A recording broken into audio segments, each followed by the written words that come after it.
Hello guys, কেমন আছো সবাই? আশা করি সবাই খুব ভালো আছো। আজকে আমরা সাইবেসফুড 20-তে ফাস্ট অ্যান্ড ফিউরিয়াস 2 সিনেমাটি সম্পর্কে জানবো। এর আগে আমরা ফাস্ট অ্যান্ড ফিউরিয়াস এর ফার্স্ট পার্ট সম্পর্কে জেনেছি, বাট আনফরচুনেটলি সেই ভিডিওটা তেমন সাড়া ফেলেনি।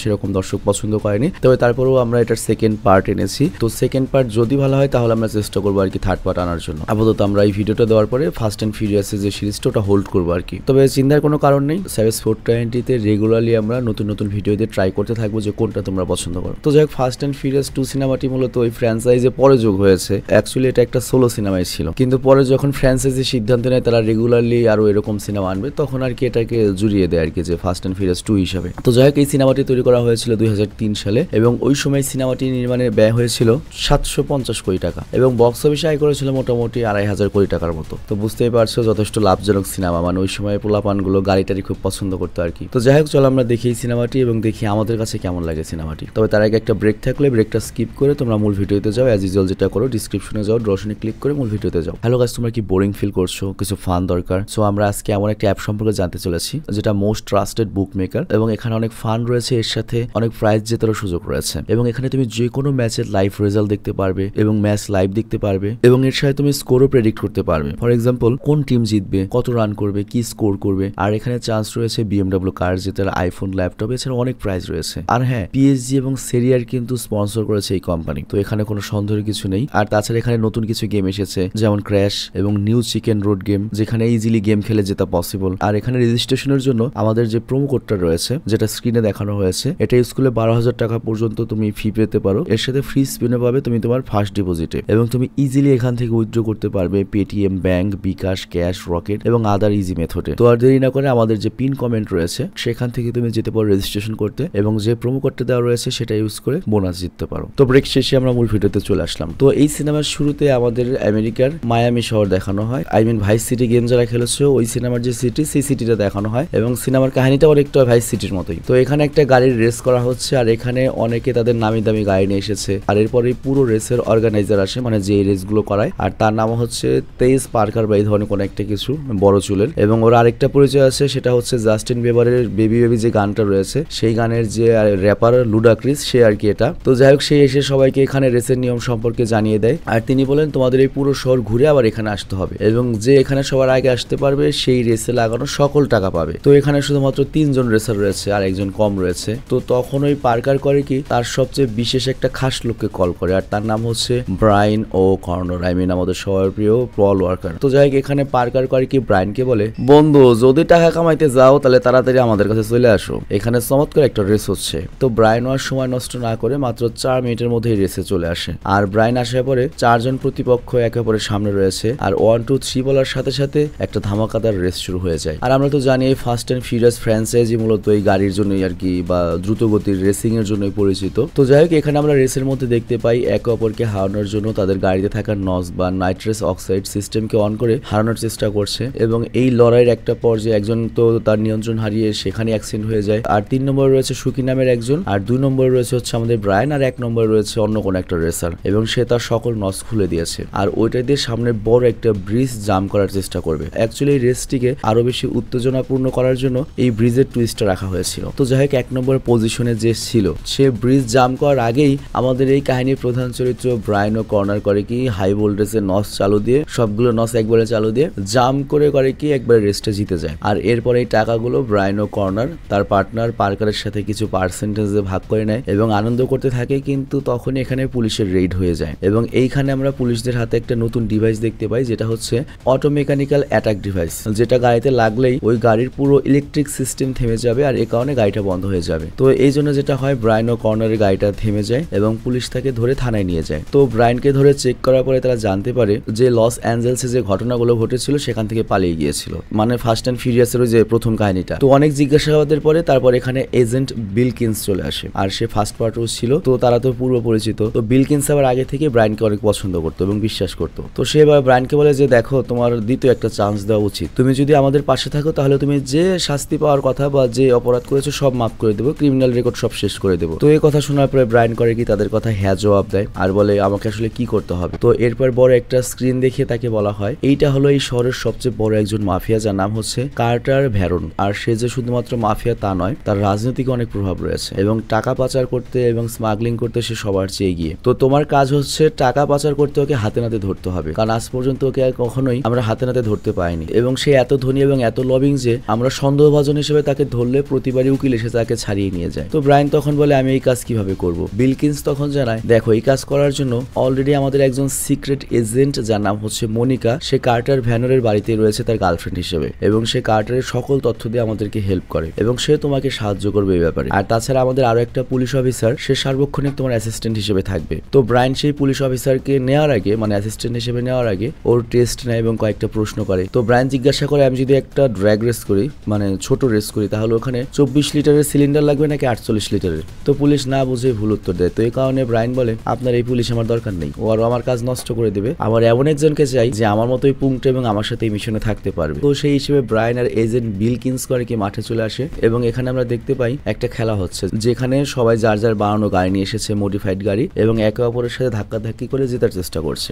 আর এদের মধ্যে সবচেয়ে খতরনাক একটা ড্রাইভার ছিল যার নাম হচ্ছে রোমান বিয়ার্স, অবশ্যই চিনতে পেরেছে হয়তো, টায়ার গিবসন নাকি কি নাম ওর। তো রেস শেষ হওয়ার পরে যখন ব্রায়ান ওর সাথে গিয়ে দেখা করে আমরা জানতে পারি ওই রোমানও ব্রায়ানকে খুঁজছিল, এবং ব্রায়ানকে দেখেই তো মারতে শুরু করে আর ওই পুলিশ অফিসার মজা নিতে শুরু করে। তো যাই হোক এখানে রোমান ব্রায়ানকে বলে আমার এই পরিস্থিতির জন্য শালা তুই দায়ী। তো এখানে আমরা জানতে পারি আজ থেকে 3 বছর আগে ব্রায়ান এবং কর্নার, মানে ফাস্ট অ্যান্ড ফিউরিয়াস ফার্স্ট মুভির পরে অনেক ভালো বন্ধু হয়ে যায় এবং তারা একসাথে কাজ করেছে। তবে শেষবার চুরি করার সময় পুলিশ ওদের দুজনকে ধরে ফেলে। তো ওইখানে রোমানের 3 বছর সাজা হলেও ব্রায়ান পালিয়ে গিয়েছিল, আর তারপর থেকে রোমানের পায়ে একটা জিপিএস ডিভাইস লাগানো হয়েছে, আর এই কারণে সে 100 গজের বেশি দূরে যেতে পারে না। আর এই জন্য এইটাই রেসের জায়গা এবং এখানেরই একটা মেসে বা একটা ঘরে তাকে থাকতে হয়। তো এই নিয়ে তারা দুজন অনেক ঝগড়া করে। বাট তখন ব্রায়ান ওকে বলে যে ভাই যেটা হয়েছে তো হয়েছে, কিন্তু আমরা তো ছোটবেলার বন্ধু, আমরা অনেক কাজ একসাথে মিলে করেছি, ছোটবেলা থেকে মাস্টারবেড থেকে শুরু করে এমন কোনো কাজ নিয়ে আমরা একসাথে করিনি, তো আমাদের আরেকটা কাজ একসাথে করতে হবে, আর এখানে তোমার সাহায্য আমার প্রয়োজন, আর তুমি যদি এই কাজে আমাকে সাহায্য করো তাহলে পুলিশ আমাদের দুজনেরই ক্রিমিনাল রেকর্ড মাফ করে দেবে। তো এই কথা শুনে প্রথমত রোমান নিষেধ করে, কিন্তু অনেক বোঝানোর পরে রোমান ব্রায়ানের সাথে কাজ করতে রাজি হয়ে যায়।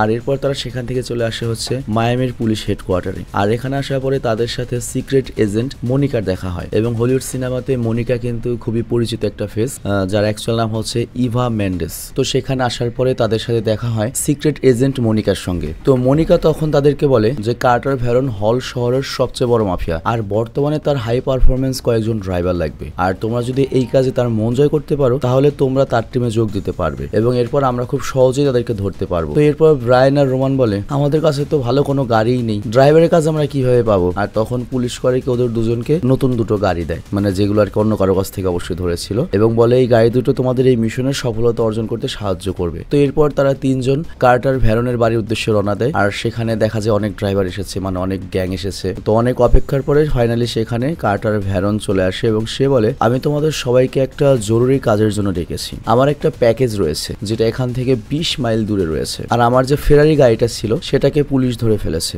যার কারণে সেই গাড়ি এখন কাস্টম ডিপার্টমেন্টে রয়েছে, আর আমার সেই দামি জিনিসটা ওই গাড়ির ভেতরে রয়েছে। তো তোমাদের মধ্যে থেকে যে সবার আগে ওই গাড়ি থেকে আমার পার্সেল আমার কাছে নিয়ে আসবে তার চাকরি হয়ে যাবে। তো এইটা শোনার পরে সকল ড্রাইভার সেই পার্সেল পাওয়ার জন্য বেরিয়ে পড়ে, আর এখানে আমরা দেখি ড্রাইভারদের মধ্যে একটা সেই লেভেলের রেস, এবং অনেক ঝামেলা পার করে ফাইনালি রোমান আর ব্রায়ান চলে আসে ওই কাস্টম ডিপার্টমেন্টের ফেরারির কাছে, এবং এরপর ওই ফেরারি থেকে তারা ওই পার্সেলটা বের করে। তবে ওরা যখন ফিরে আসছিল তখন ওদের গাড়িতে থাকা জিপিএস সিস্টেমের কারণে সেখানে পুলিশও চলে আসে, এবং পুলিশ ওদের দুজনকে গ্রেপ্তার করার চেষ্টা করে, কিন্তু তখন রোমান আর ব্রায়ান করে কি পুলিশকে চাকমা দিয়ে সেখান থেকে পালিয়ে যায়, এবং তারা পার্সেলটা নিয়ে সোজা কার্টার ভ্যারনকে দিয়ে দেয়। তো যাই হোক কার্টার যখন পার্সেল খোলে দেখা যায় যে ওটার মধ্যে জাস্ট একটা সিগারেট ছিল। তো ওরা অবাক হয়ে যে এটা এত দামি কিসের। তো কার্টার বলে এটা তো জাস্ট একটা টেস্ট ছিল, আমি শুধু দেখতে চেয়েছিলাম তোমাদের মধ্যে থেকে কে সবচেয়ে পারদর্শী। তো তোমরা যেহেতু এই পার্সেলটা আনতেই পেরেছো তার মানে তোমাদের দুজনের মধ্যে বিশেষত্ব রয়েছে। বাট রোমান তখন রেগে গিয়ে বলে এইটা যদি তোমার কাজ না হয় তাহলে তোমার আসল কাজ কি? তো কার্টার তখন ওদেরকে বলে আসল কাজটি হচ্ছে কয়েকদিন পরে মায়ামি থেকে একটা জেট ফ্লাইট বের হবে, এবং আমার কিছু টাকা মাঝপথে আটকে রয়েছে, যে কারণে আমার খুব ভালো ড্রাইভারের প্রয়োজন যে আমার ওই কাজে হেল্প করবে। তবে এখন আমি তোমাকে বিস্তারিত বলবো না, যখন দরকার তখন বলবো, তবে ততদিন পর্যন্ত তোমরা আমার অতিথি। তো যাই হোক এরপর কার্টার করে কি সেখান থেকে চলে যাওয়ার পরে ব্রায়ান আর রোমান করে কি নিজেদের মধ্যে ভাবতে থাকে যে পুলিশে আমাদের লোকেশনের ব্যাপারে জানলো কিভাবে, পুলিশই আমাদেরকে পাঠায়, আবার আমরা আবার এই কাজ করতে গেলে পুলিশই আবার আমাদের দাবড়ায়, আমাদের গাড়ির ভেতরে আবার কোনো জিপিএস লাগানো আছে নাকি। তো এই সব কিছু চিন্তা করে ওরা দুজনে যায় হচ্ছে ওই যে ওই পার্কারের কাছে, ওই লুডাক্রিসের কাছে, যার কাছে অনেক ভালো একটা মেকানিক আছে। তো ব্রায়ান ওকে বলে তুমি কি আমাদের এই 2টা গাড়ি চেক করতে পারবে? তো পার্কার বলে ঠিক আছে আমি মেকানিককে বলছি, বাট যতক্ষণ তোমার গাড়িটা চেক করবে ততক্ষণ তুমি আমার সাথে এই পরিবেশের মজা নিতে শুরু করো। তো এখানে দেখা যায় অনেক মেয়ে রয়েছে, বিভিন্ন রকমের রাইডস হচ্ছে, রয়েছে এবং এখানে নেশা করার জন্য মদও ছিল, মানে খুব মজা করে ওরা। আর এই জায়গাতে তোমার ওই লুডাক্রিস বা পার্কারের যে গার্লফ্রেন্ড, কোরিয়ান টাইপের যে গার্লফ্রেন্ড দেখতে পাচ্ছ, ও কিন্তু ডিডিএস সিনেমার মেন নায়িকা ছিল আর কি। তো যাই হোক, ওইখানে কিছুক্ষণ সময় থাকার পরে ওই মেকানিক এসে জানায় এই দুই গাড়িতে তো জিপিএস সিস্টেম এমন ভাবে লাগানো রয়েছে যে তোমাদের প্রত্যেকটা কথাও কেউ শুনতে পারছে। তো ওরা দুজন যখন এই কথা জানতে পারে তখন ওরা সিদ্ধান্ত নেয় এই কাজের জন্য আমাদের তো গাড়ির প্রয়োজন হবে, কিন্তু আমাদের গাড়ি যদি সবসময় পুলিশদের সব তথ্যই দিতে থাকে তাহলে তো আমরা কাজই করতে পারবো না, ভ্যালনের কাজ করবো না, পুলিশের কাজ করবো। তো এই জন্য ওরা সিদ্ধান্ত নেয় ওরা নতুন গাড়ির খোঁজ করবে, নতুন দুটো গাড়ি লাগবে। তো ব্রায়ান তখন তার বন্ধুকে বলে তুমি কি আমাদের জন্য দুইটা নতুন গাড়ির ব্যবস্থা করে দিতে পারবে? তো ওর বন্ধু লুডাক্রিস বা পার্কার জানায় আরে ভাই এটা কোনো ব্যাপার হলো, আজকে রাত্রেই ম্যানেজ করে দিচ্ছি। তো যাই হোক, এরপর রাতে রেস শুরু হয়, মানে দুজন ড্রাইভারের সাথে রেস শুরু হবে। আর এই রেসের নিয়মটা দেওয়া হয় হচ্ছে যে হেরে যাবে তার গাড়ি যে জিতে যাবে তাকে দিয়ে দেবে। তো এরপর রোমান, ব্রায়ান এবং আরো দুজন ড্রাইভারের সাথে রেস শুরু হয়। তো প্রতিবারের মতো এখানেও নোস লাগানো ছিল যার সাহায্যে গাড়ি আরো দ্রুত গতিতে নিয়ে যেতে শুরু করে এবং তারা দুজনেই রেসটা জিতেও যায়। আর যারা হেরেছে তাদের গাড়ি দুটো ওরা নিয়ে নেয়। আর ওই রাতে ওদের দুজনকে কার্টারের পক্ষ থেকে, আই মিন ভিলেনের পক্ষ থেকে একটা পাবে ডাকা হয়। ভাই দেখতেই পাচ্ছ পাব কত মজার জায়গা। তো যাই হোক, পাবে অনেক মেয়েরা নাচছিল। ওরা যখন মেয়েদের নাচ এনজয় করছিল তখন ওরা কার্টারকে দেখতে পায়। আর কার্টার ওদের দুজনকে একটা সিক্রেট রুমে নিয়ে আসে যেখানে আরো একটা লোককে ডাকা হয় আর তার নাম হচ্ছে ডিটেকটিভ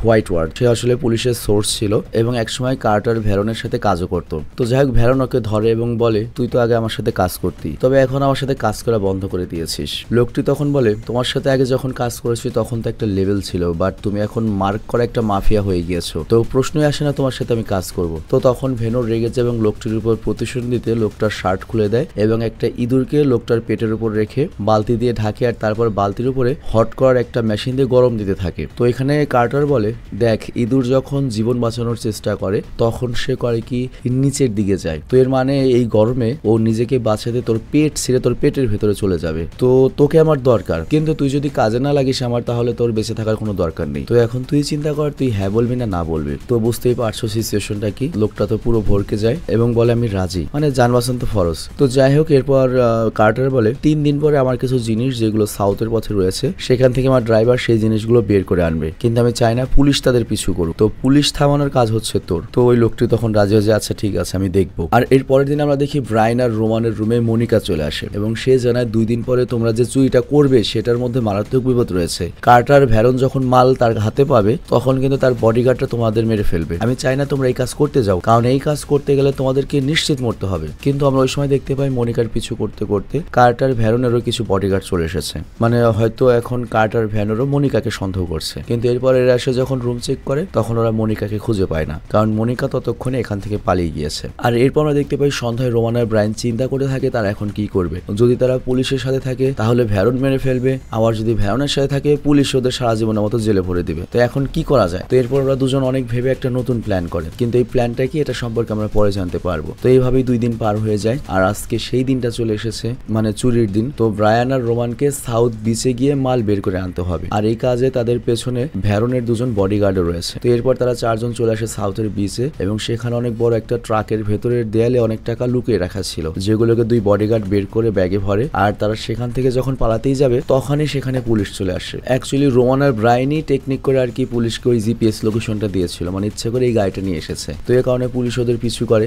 আর তারপর শুরু হয় যে এই সিনেমার সবচেয়ে বেস্ট চেজিং সিন। আর এখানে রোমান আর ব্রায়ান পুলিশকে অবাক করে দিয়ে নিজেদের গাড়ির সামনের দিকে নিয়ে যেতে শুরু করে, কিন্তু যেহেতু গাড়িতে জিপিএস লাগানো রয়েছে পুলিশও ওদের প্রতি পদের খবর পাচ্ছিল এবং ওদের পিছু করতে করতে পুলিশের অনেক কাছাকাছি চলে আসে এবং এখানে পুলিশ মেইন ভিলেন রোমান আর ব্রায়ানকেই মনে করছে। আর এ কারণে পুলিশ ফোর্স হেলিকপ্টার নিয়ে ওদের পিছু করতে থাকে। আর এরপর আমরা একটা টুইস্ট জানতে পারি, তবে এখানে রোমান আর ব্রায়ান তো একটা নিজস্ব প্ল্যান করে রেখেছিল। তো আমাদেরকে দেখানো হয় ওরা দুজন অনেক বড় একটা খোলা মাঠে চলে গিয়েছে যেখানে অনেক শাটার্স লাগানো রয়েছে, মানে দোকানের শাটার। তো ওরা করে কই ওদের দুজনের গাড়ি ওই 2টা শাটারতে ঢুকিয়ে নেয়। তো পুলিশ ফোর্স তখন ওদের ধরার জন্য বাইরে দাঁড়িয়ে পড়ে এবং গণনা শুরু করে যে তোদের কাছে আর মাত্র 10 সেকেন্ড সময় রয়েছে, এর মধ্যে সারেন্ডার কর, তোরা যদি বাঁচতে চাস সারেন্ডার কর, বাইরে চলে আয়। তো পুলিশ গণনা শুরু করে 10, 9, 8 আর তখনই আমরা দেখতে পাই ব্রায়ান আর রোমানের আসল বুদ্ধির কামাল। তো এখানে ওরা মূলত কি করেছে, ওদের পুরনো যত বন্ধু রয়েছে যারা রেসিং করতো সবাই শাটার খুলে তাদের পার্সোনাল মডিফাইড গাড়ি নিয়ে মাঠে বেরিয়ে আসে, মানে 150 থেকে 200টা গাড়ি রয়েছে। তো এই কারণে যেটা হয় পুলিশরা বুঝতেই পারে না ব্রায়ান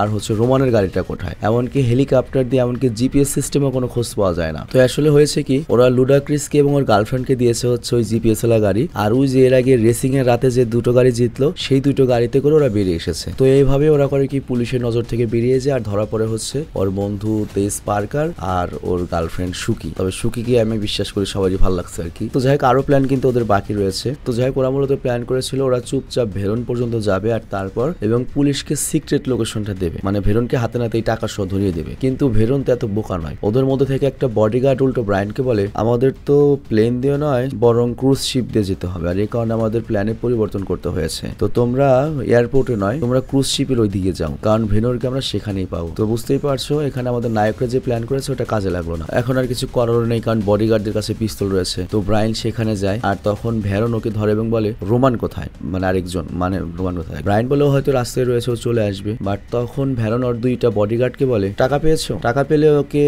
গুলি করে মেরে দাও আর গাড়িটিকে পুড়িয়ে দাও আর সব টাকা জাহাজের মধ্যে রাখো। আর এখানে আরেকটা বিষয় লক্ষ্য ভেরনও কিন্তু জানতে পেরেছে যে পুলিশ এজন্যই ওকে টার্গেট করেছে কারণ এই মনিকা ওর সাথে রয়েছে, মানে মনিকা ধরা পড়ে যায় আর তারপরও মনিকাকে বিরক্ত করতে শুরু করে এবং তবে ওকে তো সহজে ছাড়বে না, ওকে সাথে নিয়ে গিয়ে টর্চার করে মারবে। ও ভেরন করে কি তার জাহাজে বসে এবং টাকার মনিকাকে নিয়ে যেতে থাকে। বাট তখনই এই দিকে যখন ব্রায়ান মারা পড়বে রোমান এখানে আসে ওকে বাঁচাতে এবং ভেরনের বডিগার্ডকে মেরে ব্রায়ানকে সাথে নিয়ে গাড়ি করে কার্টার ভেরনের পিছু করতে থাকে। তো একদিকে ক্রুজ শিপ চলছে নদীতে আর অন্যদিকে ওদের গাড়ি চলছে হচ্ছে মাটিতে এবং একটা পর্যায়ে ব্রায়ান করে কি উঁচু একটা ব্রিজ দিয়ে জাম্প করে ওই জাহাজের উপর ল্যান্ড করে ক্রুজ শিপের উপর, কিন্তু ভেরন তখন শটগান নিয়ে উপরে চলে আসে। তবে এখানে ভাগ্যক্রমে ব্রায়ানের কাছে একটা বন্দুক ছিল আর সেটা দিয়ে সে ভেরনকে গুলি করে। তো এই কারণে ভেরন অনেক আহত হয় আর এই সুযোগে মনিকা পুলিশকেও কল করে জানিয়ে দেয় যে ফাইনালি আমরা এই শহরের সবচেয়ে বড় মাফিয়াকে ধরেছি, সেটা হচ্ছে ব্রায়ান আর হচ্ছে রোমানের সহযোগিতায়। তো এর ফলে কিছুক্ষণের মধ্যে সেখানে পুলিশ চলে আসে এবং হাতে নাতে ওই মাফিয়াকে ধরা হয়, আই মিন কার্টার ভেরনকে। আর মিশনের সফলতা দেখে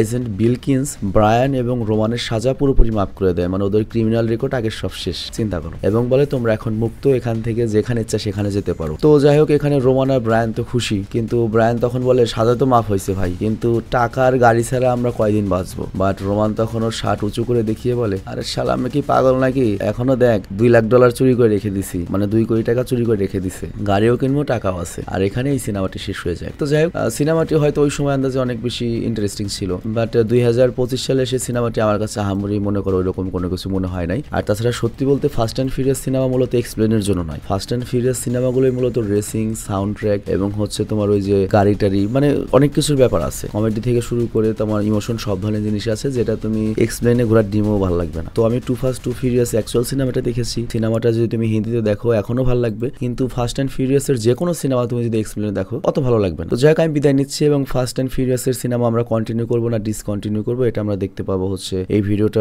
2-3 দিন যাওয়ার পরে আর কি। তো ভালো থেকো, সুস্থ থেকো, টেক কেয়ার, বাই বাই।